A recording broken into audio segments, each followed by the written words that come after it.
Assalamualaikum warahmatullahi wabarakatuh.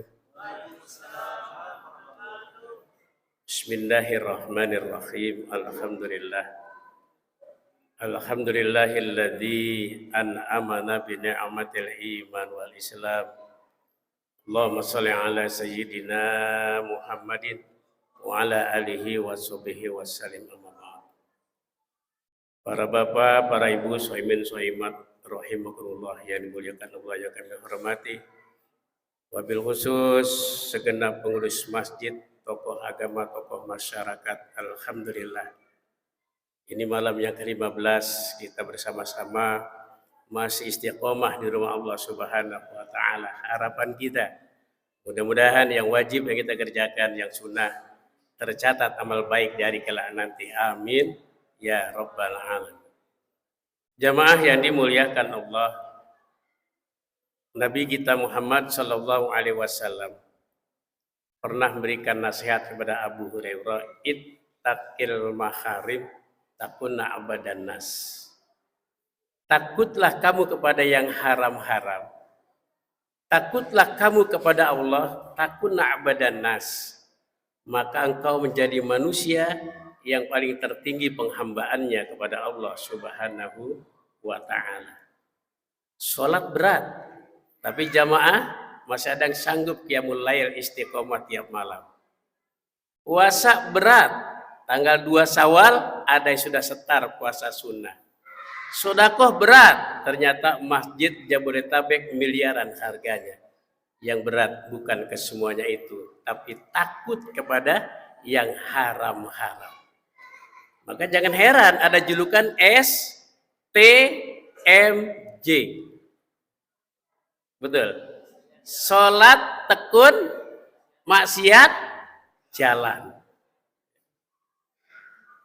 Padahal salah satu dari 7 orang yang mendapat perlindungan Allah di hari kiamat nanti diantaranya adalah rajulun da'athum ra'atun zatu mansibin wa jamal faqala ini akhafullah.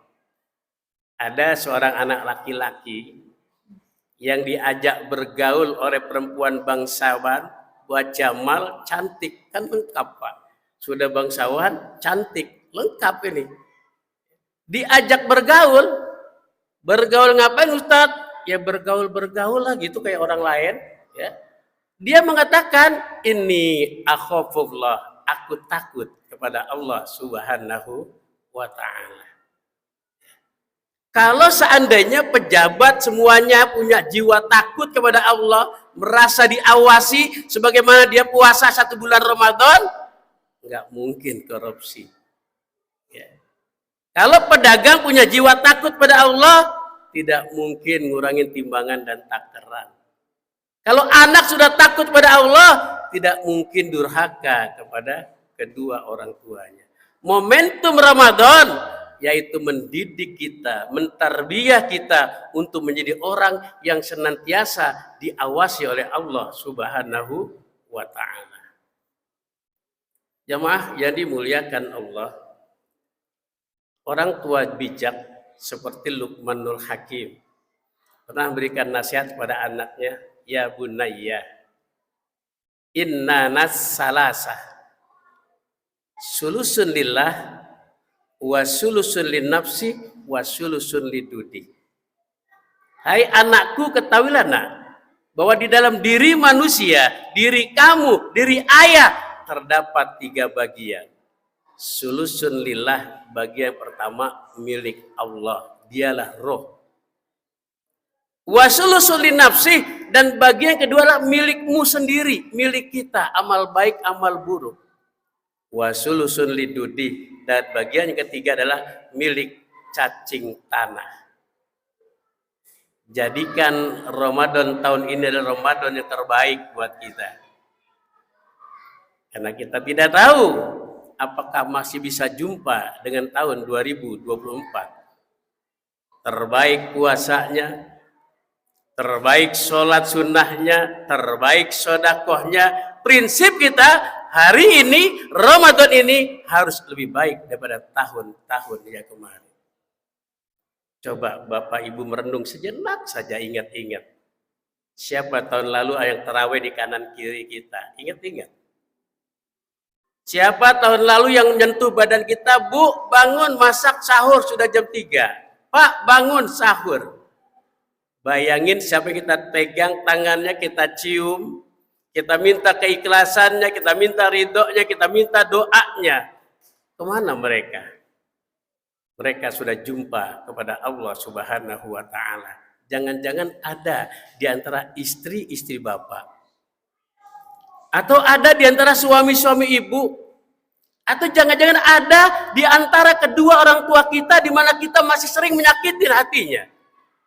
Rupanya Ramadan 2022, Ramadan terakhir buat mereka.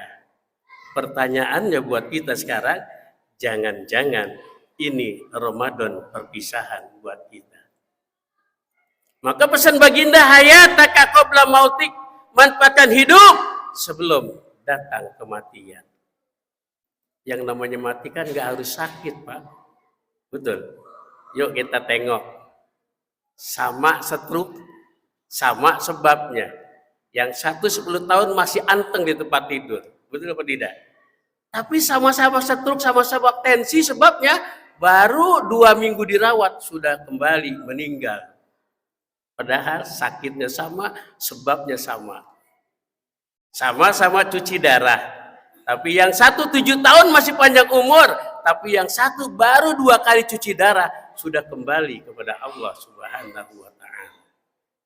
Jangan bangga dengan muda, jangan bangga dengan sehat, jangan bangga dengan kejayaan dan fasilitas. Ingat, ainama takunu yudrikumul maut.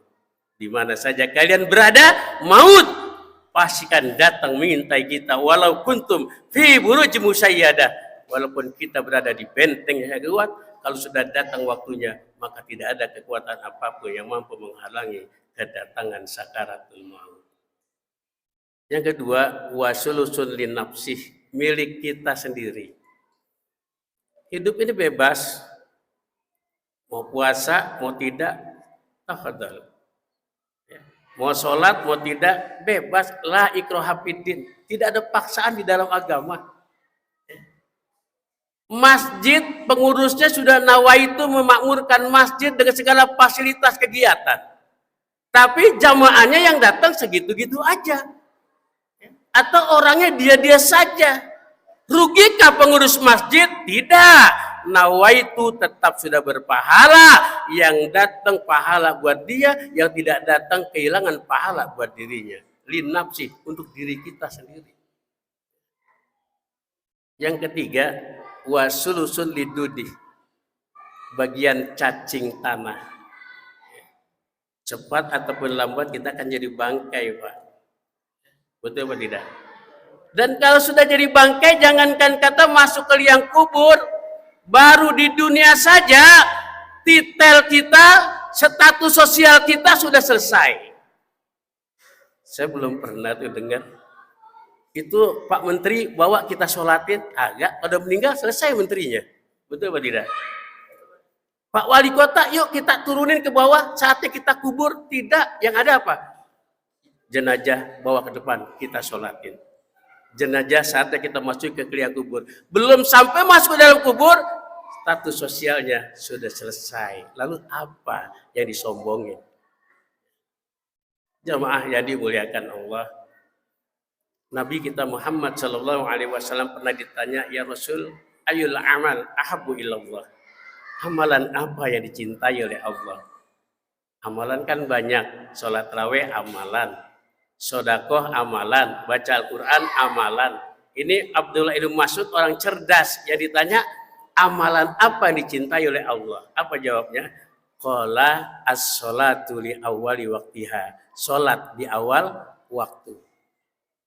Sebanyak apapun kita punya puasa, sehebat apapun kita punya hafalan Al-Quran, kalau tidak sholat, pahalanya tidak akan hidup di hadapan Allah Subhanahu wa Ta'ala. Sebab sholat digambarkan oleh Nabi Rasul fil jasad, seperti kepala dalam tubuh manusia. Manusia bisa hidup tanpa tangan, manusia bisa hidup tanpa kaki, tapi tidak ada pengemis datang ke rumah kita tanpa kepala. Artinya amalan-amalan yang kita kerjakan kalau tidak sholat 5 waktu akan tidak hidup di depan Allah Subhanahu wa taala. Kenapa? Sebab orang yang meninggalkan sholat muta'ammidan, sengaja meninggalkan sholat, faqad kafar, maka sudah kafir yang nyata. Auzubillah.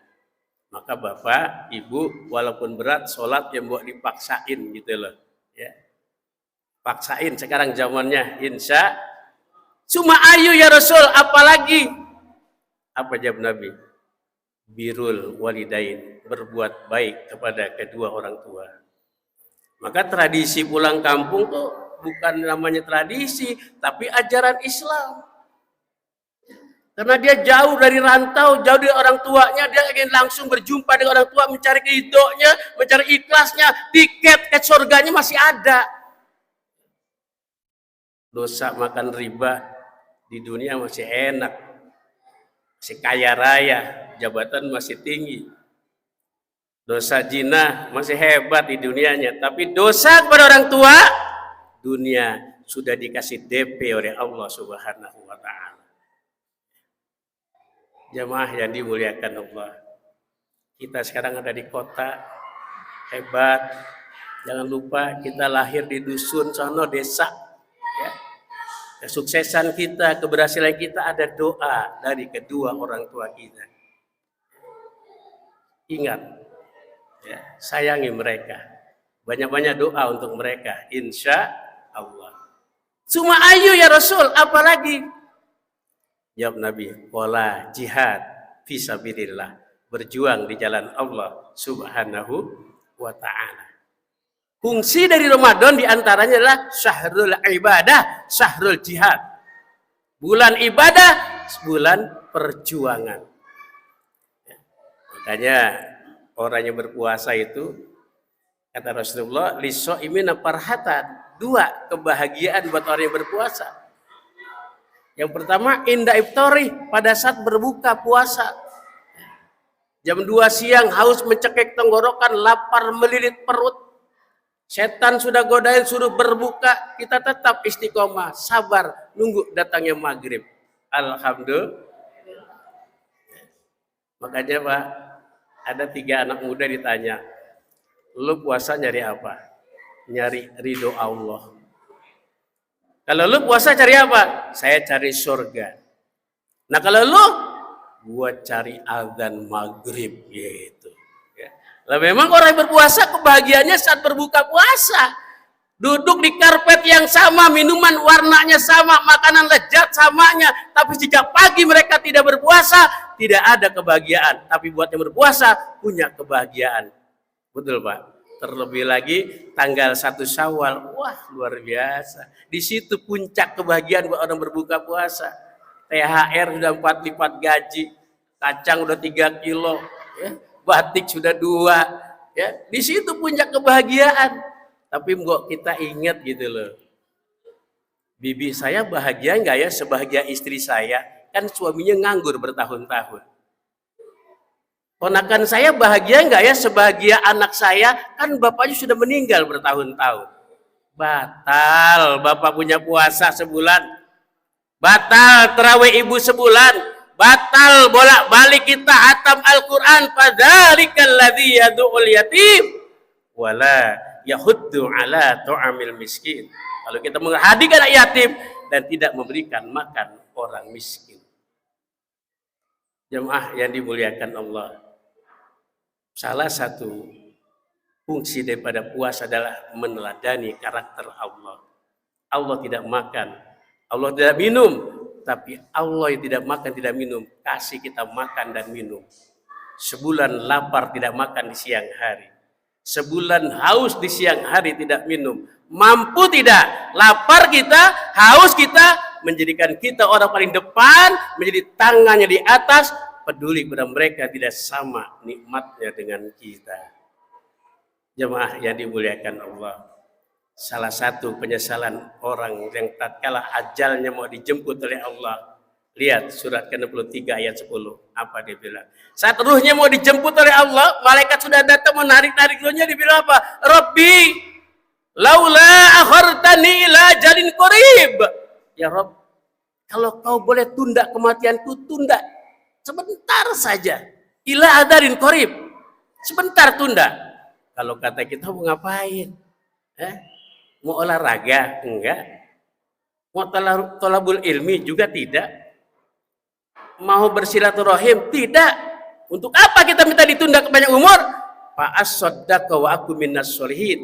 Saya akan sedekahkan harta saya ya Allah, dan saya akan menjadi orang yang baik. Jamaah, ingat, kain kafan kita tidak ada kantongnya. Banting tulang kita mencari uang. Kadang-kadang kita berselimut embun di pagi hari, berbasahkan hain hujan, sayangin harta tersebut. Jangan sampai hanya habis dimakan, usang dipakai, tapi terus bawa ila mil qiyamah, insya Allah. Dan yang terakhir, kebahagiaan buat orang berpuasa adalah inda liqa'i rabbih, pada saat berjumpa kepada Allah Subhanahu wa taala. Cepat ataupun lambat, perjumpaan kepada Allah pasti datang kepada kita. Mudah-mudahan segala amalan kita yang baik, yang sunnah, yang wajib tercatat sebagai amal baik di hadapan Allah Subhanahu wa taala. Mohon maaf dan segala kekurangan. Assalamualaikum warahmatullahi wabarakatuh.